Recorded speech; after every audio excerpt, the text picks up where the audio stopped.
If anybody has any questions, Yeah. Larry and his Anybody have any questions about Oath Keepers organization? Yes, sir. Approximately what percentage of our active duty members are part of Oath Keepers at this point? Well, we have really, like my oldest son's a captain in the Guard, and he's captain in the National Guard, and he's a member. We have a lot of active duty members. Of course, we also have a lot of members that are staying under the radar. We have also a lot of people, I mean, I said to Stuart Rhodes, I met Stuart Rhodes down in Bilderberg last year, and I had said to him, I said, you know, I wish we could get more active duty members, more law enforcement members. He says, well, he says the main thing is that even if they don't become official members, the main thing is that they learn what their oath is, and that they are oath keepers if the you know what hits the fan. So that and just basically just to try to keep, like all us as oath keepers, and you don't even have to be an oath keeper, just keep reminding people, and it becomes a force multiplier. And that force multiplier can be something that the powers that be have no idea how large it is. And I can tell you, I talk to a lot of active duty people, and you know, I've yet to run into one that would come after any guns. I mean, because number one, they know what their oath says, and most of them are gun owners, and besides, their family members are gun owners. So, you know, that's encouraging. That and even law enforcement I've talked to, same thing there. I had one local cop up there near me in Beach Creek. He's a Mill Hall cop, and he says, hey, if I got something like that, he says, I'm staying home, because I mean, they know it would be a suicide mission if they tried it. So. You know, it's good that I mean, it's reassuring that so many are awake. In fact, it seems like the military is by far the most informed group, and becoming more and more informed all the time. I mean, look at the. I mean, you talk about a corrupt regime. I mean, look what they've been doing to the higher ranking officers. You know, they've been purging them out. You know, they purge out the ones that won't sign on to everything the UN wants to do, and won't sign into shooting on American civilians. So, you know, they're showing us who they are, the enemy. One thing that's comforting is all those COs that the current administration is ousting. It comforts me to know that they will probably be on our side. Absolutely, So. absolutely, and that is a force that the powers that be do not know how large is, but I'll tell you what, if something should start, they're going to be in for a real surprise. Yeah, I want to add something too. Now in Colorado, they're going after a lot, but they're going after veterans and stuff. So don't turn your backs on these guys, because all you vets out there, they're going to preach PTSD and try to take your guns away. So if you lose, if we lose you guys, come on.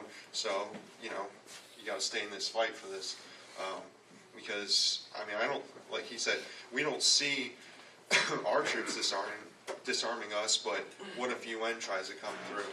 So hold on to your guns. Any other questions? Okay, thanks. Oh, wait a minute. Yeah, go ahead, Jerry. Jerry Burkhart in the back. Go ahead. Refresh my memory. Is it rule number 4 that states something about food and water? Deprived of food and water? You mean of the Oath Keeper oath? Yes. Well, there are 10 unlawful orders you will not obey. Right. There's one in there that states something about food and water.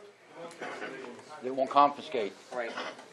Yeah, I'm not sure. You know which one that is, Dave? Number 4, you're right. I think you're right. Number Anyway, my question is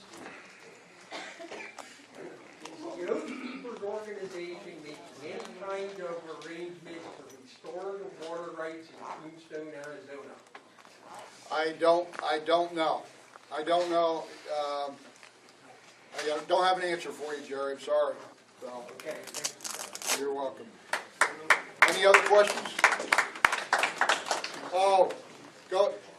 Rule number 4 is we will not obey orders to impose martial law or a state of emergency on a state. Okay, I had the wrong rule, but Yeah. Okay, well, thanks to everyone. Thanks for coming out. I suggest you get involved with that. Definitely get involved with the Oath Keepers. In some way, shape, or form. They need to be supported. If it's just buying a hat or a shirt or a bumper sticker or being a full-fledged member, they fight a different battle than what I'm about to tell you. What I'm about to talk about is my organization, which I'm sure most of you are here today about and have a lot of questions for. With that being said, I want to introduce my board of directors. Nicholas Gusby is my sergeant at arms.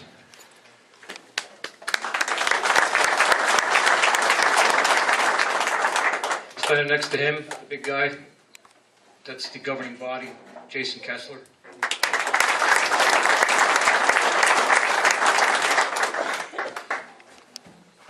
My other governing body member couldn't make it today. He's my brother-in-law, so I can understand why. The big guy you see standing next to me, I'm honored to introduce as my vice president of the Constitutional Security Force, Daniel Wowak.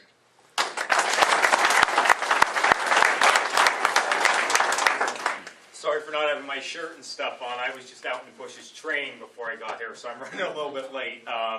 But hey, thanks everybody for coming out. This is something that everybody needs to support, and like everybody's been saying, get involved with different organizations to support this. Fight with your dollar, so make sure that the organizations that you're putting your money into, buying your equipment from, taking trainings from, buying everyday things from, support the things that we support and what the United States should be supporting in general. So thumbs up to everybody here, and thank you for your support and over everything.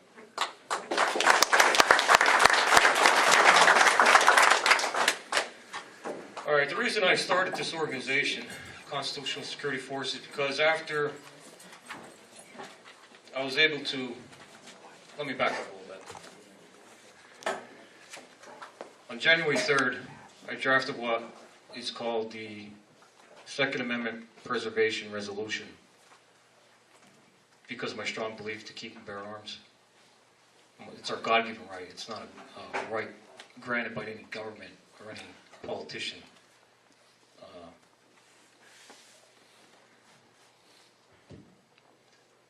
How many people here are NRA members? I'm one too. I'm an NRA member. I sent this out. There's copies over there on our table. Whoever wants to take a copy with them, take it to your local officials and try and get it passed in your area.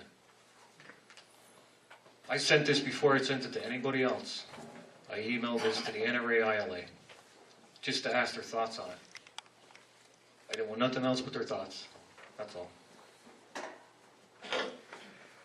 I sent it out to James Bernowski from the NRA. He's an attorney with the NRA.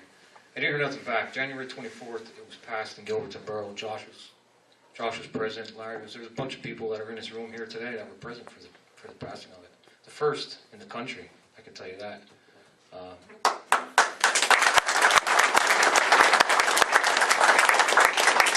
I might not have been the first law enforcement officer in the nation to stand up for the Second Amendment, but I can tell you one thing, I was the first law enforcement officer not just to stand up, but to actually do something to protect it from my brother.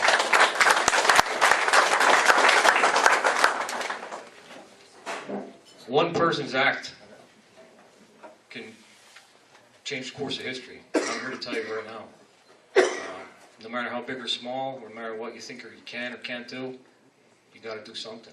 You can make a difference. You can make a huge difference. I'm living, breathing proof. I don't know how much longer I'm going to do it. Actually, I got a threat that somebody's going to shoot me today, so. They posted online that they hope I get assassinated today at the meeting, so. Which is always refreshing to hear. But as long as I'm still breathing, I'm going to keep fighting. You know. You're okay. It's not a no. Yeah, I don't think I have a problem today. It's not a no gun zone. Yeah. What I did, I didn't intentionally do to go. I didn't want it to go national. I had no intentions of going national with anything. I wanted to do something for my own borough, for my own citizens, for the people that I serve. To say no matter what the federal government does, the state government does, or the local government does, up yours, we're not going to recognize it. we're gonna have the right to keep and bear arms and go do whatever. I don't want to use any profanity, but. And since then, I heard back from the NRA. What a response. The response was it's not gonna do nothing. We disagree. Well, I'm here to tell you, I also disagree with the NRA. And I'm an NRA member, and I still pay my dues religiously. They fight a different battle. This Second Amendment Preservation Resolution started in Schuylkill County, Pennsylvania, in a small little borough with only a couple police officers and 800 and some residents, and it's spread throughout the entire country. Now, I find that impressive.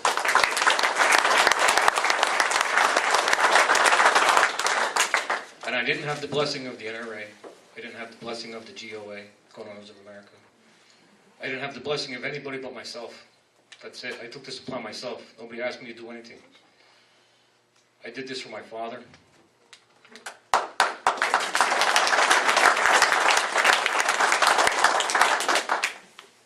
As you might know, he fought in Vietnam, shed his blood for his country, for us here in this room today.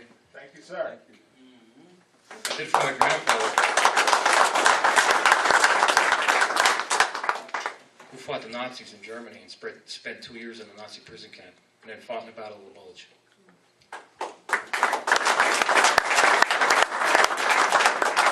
Now, I never fought on the battlefield. I might put a uniform on every day and put a badge on my chest. Doesn't make me any better than anybody else in this room. And a lot of police officers out there think otherwise. Think that they're better than a lot of people. I heard a lot of horror stories. I've seen a lot of bad things happen to a lot of good people over the years. It's very important that we do something. We all need to do something. No matter what it is. Run for office. Be a police officer. Do something. Don't write your elected officials. Go see them in person. Face-to-face is better than penning a letter. I remember when all this nonsense started with Obama and his pack of thugs and Senator Casey, that piece of garbage.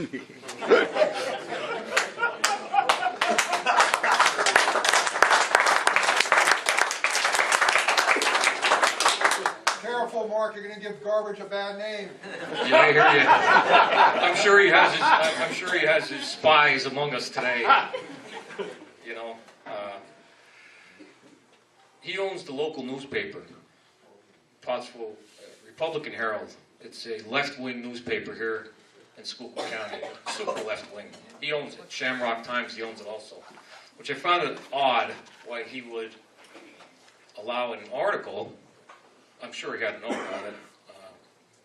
And the article reads, this was published on March 21st, 2013. Why does Obama need 1.6 bullets?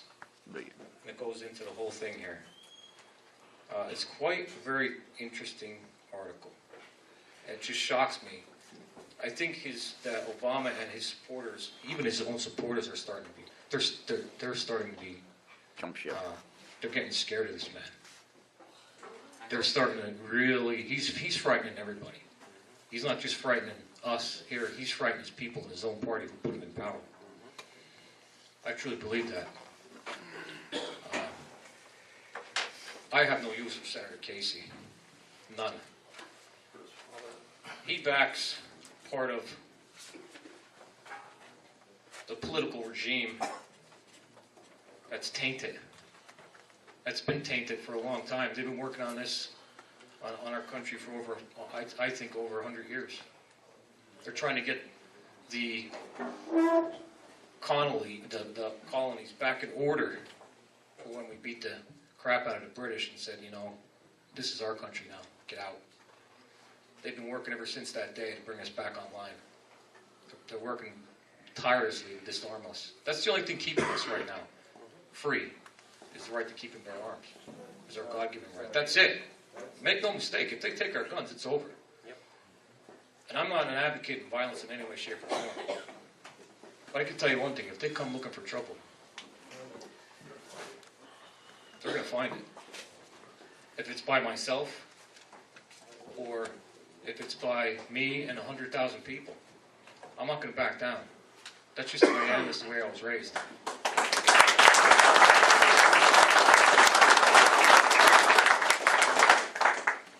Has anybody heard about the killings of the, let me see here. I guess they're district attorneys in Yes. Texas, and where's the other one at? One was in Texas and one was it West Virginia? Both in Texas?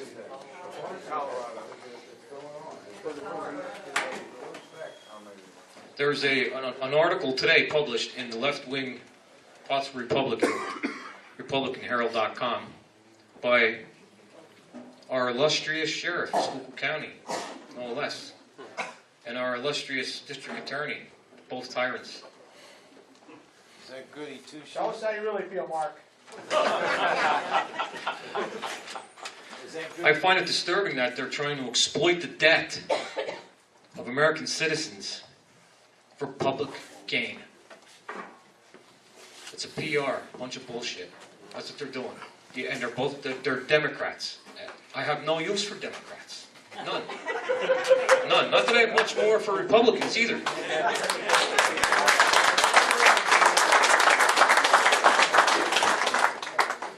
There's a comment written at the bottom.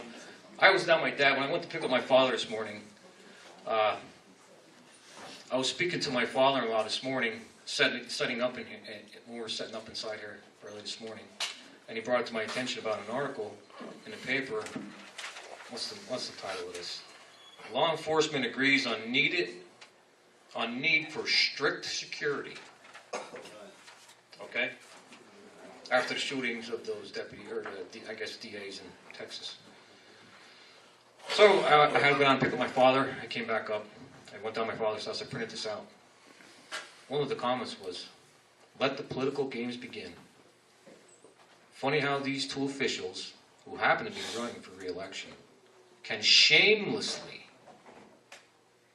use the death of officials in Texas and West Virginia for some FaceTime.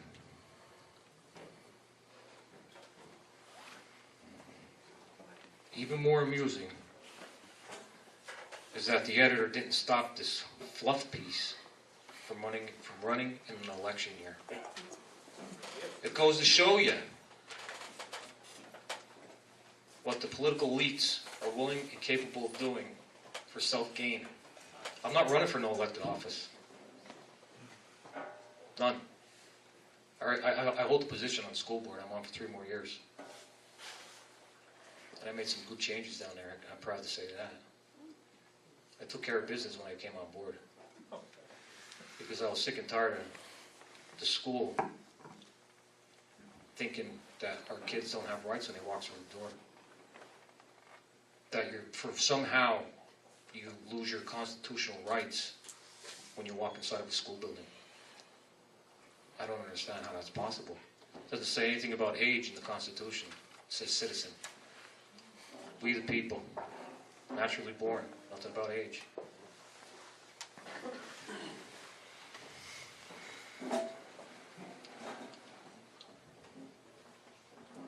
I'm really disgusted lately about what's going on in our country. Really bad. I spoke to a guy from Peru. We actually teamed up with a training facility out of Peru. A bunch of Marines that are running it. The United States Marines are running it. They're not currently active. They have a 4,000 square foot, 4,000 acre training facility in Peru. And I was on Skype with him last night talking. He's a master sergeant. And he asked me how things were going up here in the States, and I said, not good. He said he doesn't even want to come back. You know, after I told him what was going on with the gun laws and every piece of unconstitutional crap that spews from Obama's thugs out of Washington at the state levels. You have that bum Obama flying all over the country now on our dime, trying to pass gun legislation all over the country. It's frightening. It's just disgusting. We're paying for all this. Where does it stop? Does it ever stop? Will it ever stop? Stop here. Hopefully it will stop here.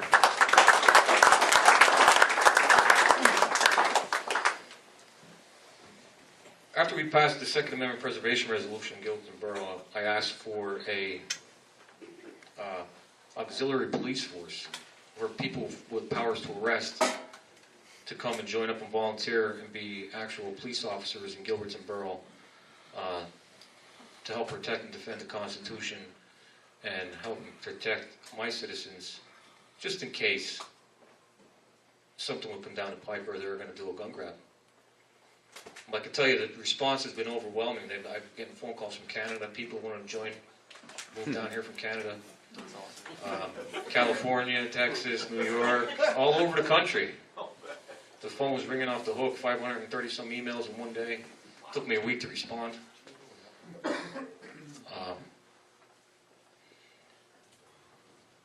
take all the New Yorkers and their guns down there. Absolutely, bro. I hear you. So I put that idea on the back burner for right now because the response for the auxiliary police force was so overwhelming that I noticed there was a bigger picture. There's something bigger going on here around the country. People are looking for guidance. They're looking to be part of something that matters. Yep. You know, like I said, I'm a member of the NRA. They fight a different battle than I fight. They fight a political battle. Just like the gun owners of America, they fight a political battle. I'm not about to fight political battles. As far as I'm concerned, and my organization is concerned, political battle time is over for us.